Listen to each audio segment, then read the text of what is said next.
Hi guys, welcome back with me again in this channel. On today's tutorial, I'm going to show you how you can get the antique watch in Fish It Roblox. The antique watch is one of the epic catch or treasure items in Fish It.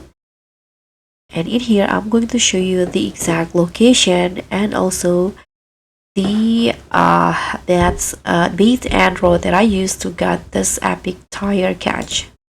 So for the location, here I've already inside the treasure hole, and what you need to do is just go inside the treasure room in here. This is where you can catch the antique watch,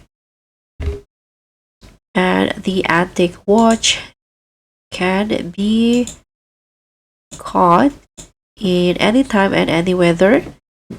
Here I've already caught a lot, and you can use your bass rod and bait, and I personally use the element rod with singularity bait.